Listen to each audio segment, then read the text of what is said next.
I was wrong about 2000s emo and pop punk music. There it is. I said it. I just got back from the When We Were Young 2024 music festival. Features popular pop punk, alternative, and some, hardcore, post-hardcore bands from the late 90s to the mid 2010s or so. But I gotta say, the nostalgia was very real for me because I was a teenager in the 2000s. So I'm the target demographic for this. Now, some of these bands were my jam, but others, I kind of harbored some hate for kind of no reason at all, honestly, and didn't get into any of them till later in my life. So let's talk about the hate for a second. So this hate was real, it was all over the music scene for sure. I always kept a place in my heart for sort of those early bands I was into, those older pop punk bands like Green Day, Offspring, and even like Blink-182 and Sum 41, but anything newer than that, I really just I was like, no thanks. I shunned it. At the time, bands that were deemed emo, or even some of these later pop punk bands, they got tons of hate. You could seriously get picked on or bullied for dressing like an emo kid or in that sort of what I deem sort of like the scene kid fashion. Actually, specifically being in 9th grade, being at my friend's house, and he was showing me My Chemical Romance's album, 3 Cheers for Sweet Revenge. I remember just going through the album and with him and just being like, oh man, this guitar is way too easy. This sucks. There was a song that I thought was really cool, actually, at least at the very beginning of it, and that was the song Thank You for the Venom. It's got a really sick, sort of heavy riff in the very beginning, but then goes into a not heavy place basically immediately. And I was just like, oh, well, no thanks. 14, 15-year-old me was just like, no, thank you. I'm okay without that. And then I also spewed some of oh, it sounds like whiny. It's blah. I just didn't really understand it at the time, to be perfectly frank. But all of this hate and this feeling towards these bands, it was reinforced by literally the rest of the great rock and metal bands out there and people who listen to them. Even some of my favorite bands, Green Day, Sum 41, Blink-182. They also got hate, especially from DIY punks and from metalheads. And that's the irony here, I was super into metal, but metal got just as much hate from the rest of the music world. From classical music to rock and punk music, it's easy to find people, especially at the time, who had lots of bad things to say about heavy metal, like Satanist type shit. I know at the time it's that's metal, right? But they made it metal because the rest of society was like, are you guys these things? It kind of became a whole joke and became metal in its own right in a weird fun way. At least that's the way it always came off to me. When I was auditioning for colleges, there was essentially only one school I could possibly go to where I would be accepted as a rock guitarist and metal guitarist, and that was Berklee School of Music. I didn't get in. But in hindsight, I was just doing the same thing to these 2000s emo bands that was being done to me with metal, and all these schools that were telling me no, you can't study here. Your musical skill isn't good enough. That's shitty and crappy thing to hear. So I was just deflecting the hate I was getting back to these other people who were easy targets, easy to pick on because they were just being kind of chill and vulnerable and open with their feelings. Things that I was not comfortable doing at the time, and many people are still not comfortable doing.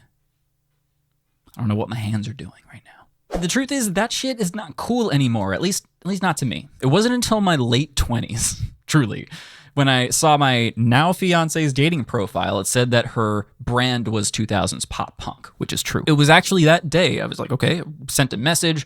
Then I went back and actually specifically remembered that day in 9th grade at my friend's house listening to 3 Cheers for Sweet Revenge. And I was like, oh, I like that one riff though. So I was like, oh, let me go back to this. Let me go back to this album. By this point in my life, in my late 20s, I'd already been through a couple of years of therapy for depression, suicidal thoughts, anxiety, and substance abuse. I was in a very different place and was feeling much more comfortable being vulnerable, and holy hell did that album resonate with me hard. Overnight, My Chemical Romance basically became one of my favorite bands. Before our first date, my fiance did me the hugest favor by introducing me to one of my favorite bands that I had shunned for over a decade for no reason. By the way, here are my favorite albums in order. 1, 3 Cheers for Sweet Revenge. It is just awesome. It's got the greatest balance. 2, The Black Parade. Incredible. Got me through some really hard times, especially a couple of years ago.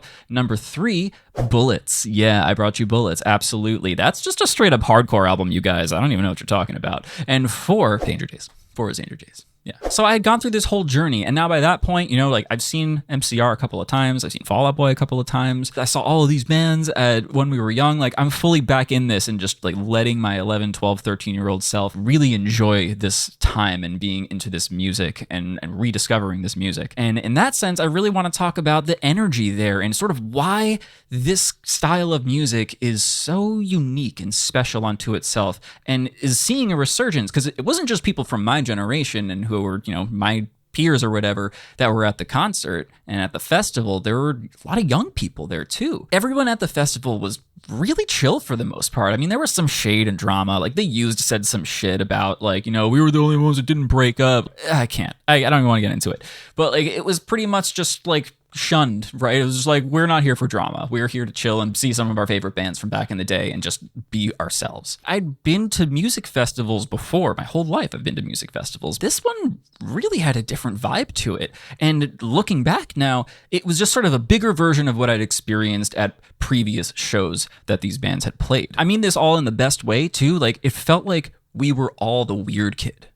We were all just sort of being our utmost selves. There was lots of dressing up and costumes, which is always awesome. I love seeing that. You can see people's passion just coming out. There were people in black parade uniforms going. It was great. All great times. My inner middle school and high school kid that was super insecure and didn't know like who I was, what I was, felt completely wholly accepted and like I belonged. That's a big deal. Those are really tough years as we're forming our sense of self. There's something about this music that really speaks to that time, from as young as like 11 or 12 to as old as like 18, 19, 20. It runs the gamut of what those life events are like.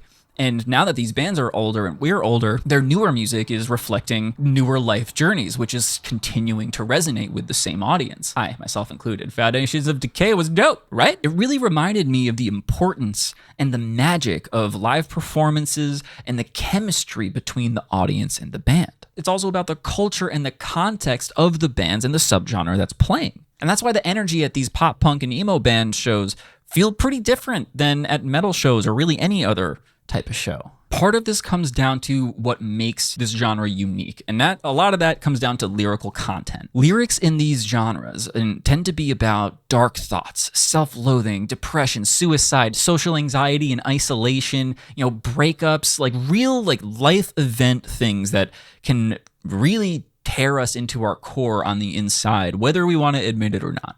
This intense and personal subject matter is in a way more brutal than writing songs about bloody eagles and, like evisceration or slaying dragons. Don't get me wrong, I love all that shit. It's my jam. I love that stuff. But as I've aged, like that's not as brutal. That's like fantasy. That's not as brutal as like digging deep into your core and like being like, yeah, I feel this way. This fucking sucks. And that's also partially what metal is about. That's one of the things I loved about metal. It's one of these overlaps, but it's not nearly as open about it the way that these bands are. Simple Plan was writing songs about being a kid. Just be like, I'm just a kid and life is a nightmare. I'm just a kid, that it's not fair. Nobody cares because I'm alone and the world is having more fun than me. That's exactly how everybody feels at one point in their life. Not everybody feels like they want to freaking, give people bloody eagles.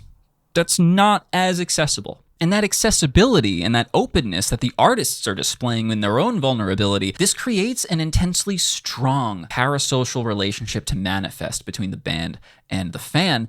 And it creates this sense of absolute understanding and anti-judgment. Doesn't matter who you are, doesn't matter what you look like, who you're into, anything like that. Doesn't matter.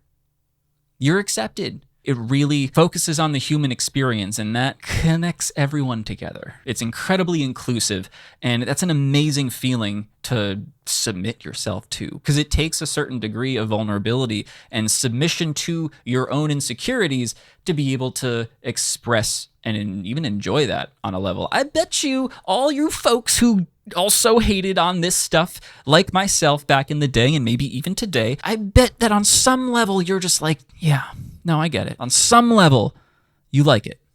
Maybe. I don't know, but just maybe. I think it's no surprise that this genre blew up in popularity and stayed popular for as long as it did. Hell, it even came back earlier than it should have. Just ask Billy Joe from Green Day. All right, so by now you might be asking yourself, like, why should I care about all this? What's the point, dude? Like, come on. Come on. And here is the point. Mental health is important. It just is, all right?